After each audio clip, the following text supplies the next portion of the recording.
Hello LEGO fans, Bricks Unbound here with another LEGO Minecraft set review. Today we are looking at the Fortress, set number 21127. Comes with 984 pieces and in the United States retails for 110 US dollars. It was released in September of 2016. I managed to get it a few days early at my local Walmart, so if you're looking for this set, I would say yeah, check the Walmarts around you. I have not seen it at Toys R Us or Target yet. I was very surprised it wasn't at Toys R Us, that's where I looked first, but it was Walmart where I eventually found this. Anyway, now to the set. So this set, obviously it looks like a big castle right here. It does have several different variations though. Right now we are looking at the default build. So as we turn around here, we have right up front these nice creeper banners. I really like those. These are printed pieces. They're just attached to these tiles that have the two clips on the end. But that is a printed piece. You get 4 of them in this set and they just look awesome, give nice detail to these towers up here. On the roof of each tower we've got, it looks like made of obsidian maybe even, so this is a pretty strong characters built this up. They found some diamond. We have some netherrack up top that's got some never burning out flames on it, some ever burning flames, there we go. And we got a nice gate here at the front, and that is going to be our first play feature. So you can see this gray area down here, you push down on that and the gate comes open. That's very nice. It even kind of makes a sound similar to what the doors in Minecraft make, so you can open that up and see if you can come on out to battle the 3 skeletons that we get in the set. On this side we have a little waterway along with a tree, just a little oak tree there. It has a apple hanging down from it, so that was a pretty cool build there. It doesn't take up any more space than normal, but they use some snot building to hang an apple from the tree. A nice little touch there by the designers. Got a little bit of farming here, looks like a carrot and some sugar cane. As we turn this around, you'll see lots of these torches on the walls to keep the mobs from spawning too close to Steve's fortress here. Nice iron detailing here. And we got a crafting box up in this tower.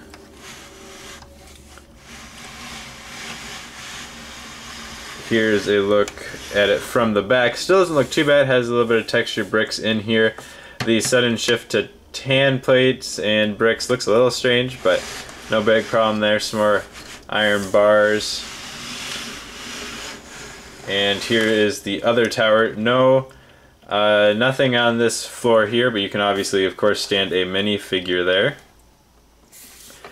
Now, of course, like many Minecraft sets, this is modular, and that'll help us get a closer look at what's inside here. And that is actually the main feature of the set too, is being able to rearrange the parts. But right now I'm just doing it to show you. So these sections here just come off in little pieces. I'll pull one off on the other side here as well, and we'll take a look at this tower. So as I said, crafting box on the top floor, bottom floor, there is nothing really there, just the iron bars on the windows to keep things from hopping in, and a little ladder clipped to the side. For our other tower, the top floor is empty. The bottom floor has a little bit of a jail cell type build, and it's another door that can just be remotely opened. So over here you have this little Technic piece, you push down on that and your door pops open. So that's fun. I like that because you can have, you know, Steve walk up just like you do in the game, and when you have your mouse on the door you click and oh look, it opens up and you can head on in. So very nice play features there. We got 2 doors that automatically open.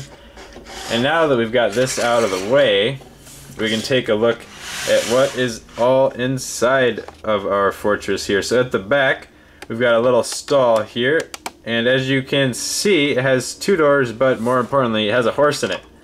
Minecraft horse. We'll take a closer look at this at the minifig section, but super excited to finally be getting a horse. Also get a sheep there, and beside them a hay bale. I believe that's the first time that's shown up in a set. Actually, I'm pretty much positive it is.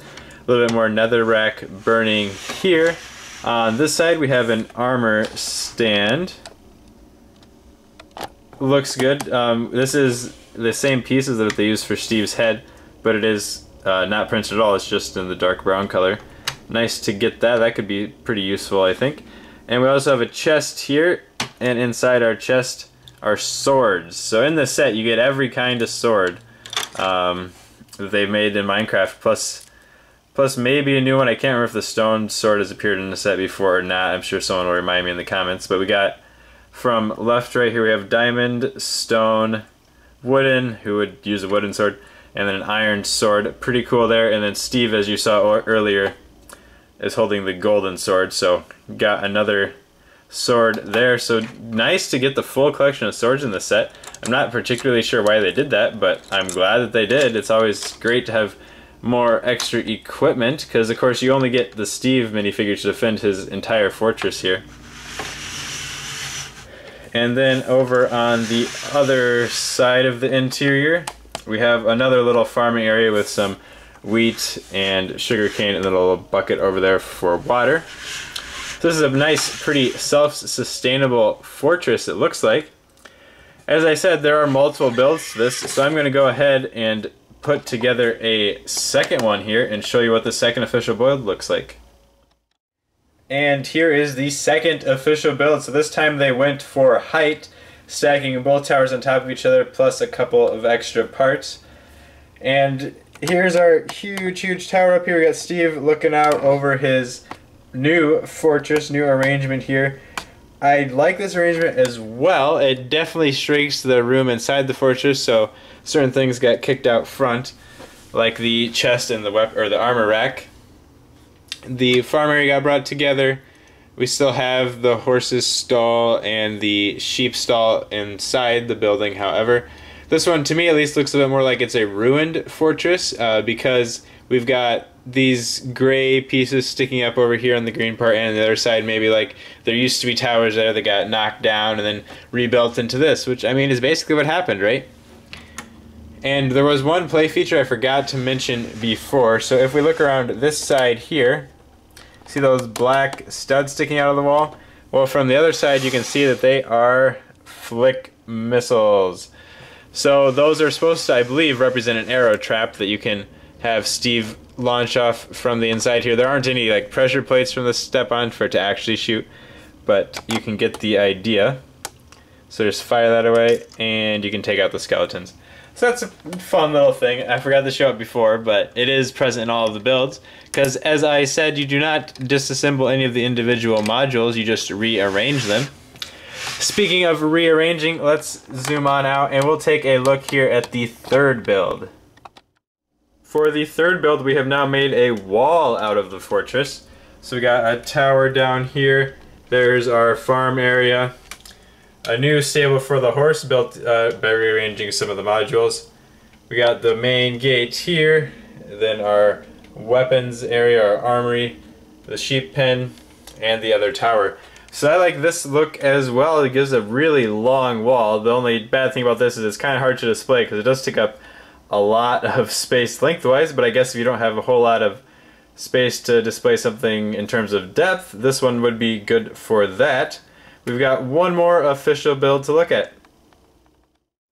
The final build of the set brings us something quite a bit different looking. I'm not really sure what to call it. This time around our gate and farm area are on this side. We've got this little podium thing that the horse is standing on top of. The instructions showed the horse standing there, so I went ahead and did it. Maybe somebody else knows if that's referencing something. We've also got this entire building structure back here, and what's especially interesting about this one is the way that they've connected the different tower pieces.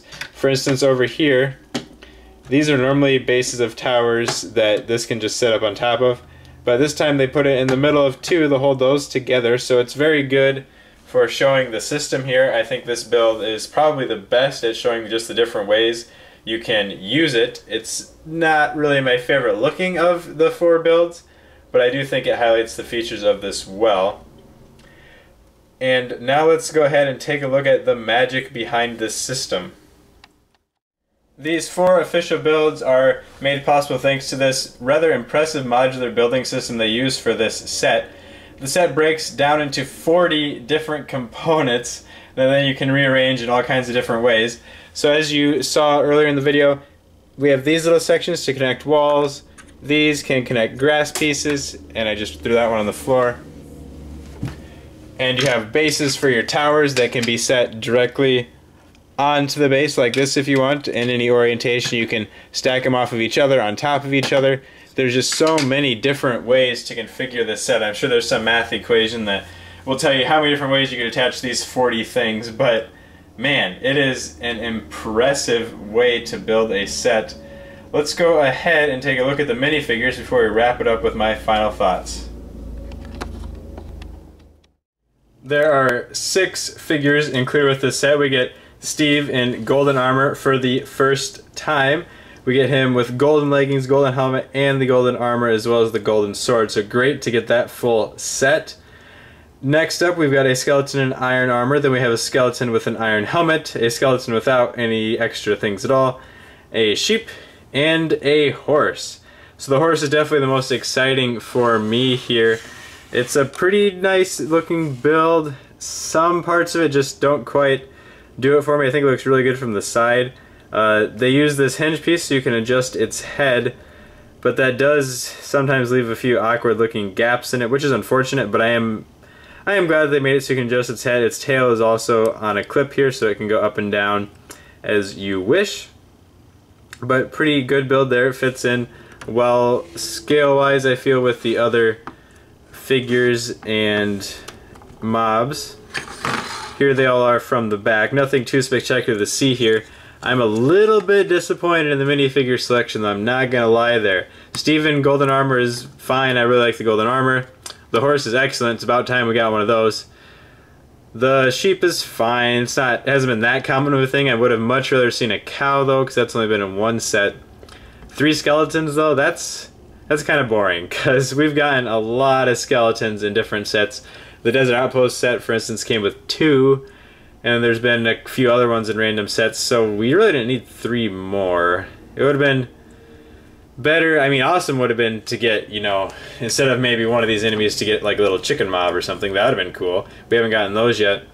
But at least maybe a little bit more variety in the enemies. I mean, they've done most of the enemies in the overworld of Minecraft, so maybe just give us about one of each. Give us a skeleton, fine, but then a zombie and a creeper maybe, or a couple zombies so you could have a little zombie apocalypse going on at your fortress.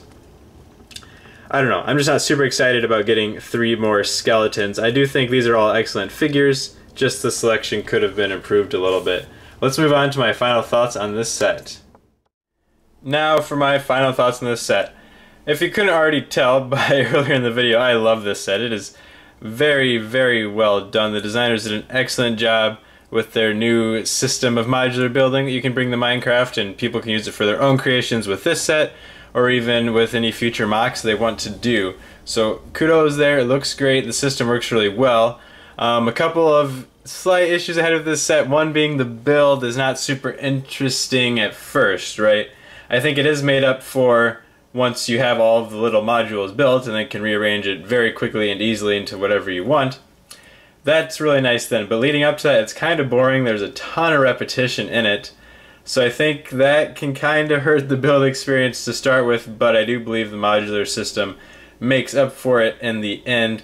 The minifigures also, as I just mentioned, are not the most exciting ever. 3 skeletons, yeah, we could have used a few different things. But I would still highly recommend picking this setup if you get a chance. It's great to get that new horse mold as well as the new armor in gold for Steve.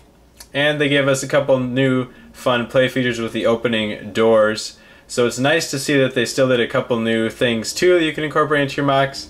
Along with that, how they hang an apple in a tree. And I love those creeper banners. I might have to get another copy of the set to get a few more of those and maybe build an even bigger fortress for my Minecraft display. I hope you have enjoyed this review and let me know your thoughts of this as well as which of the builds I showed was your favorite. Thank you for watching.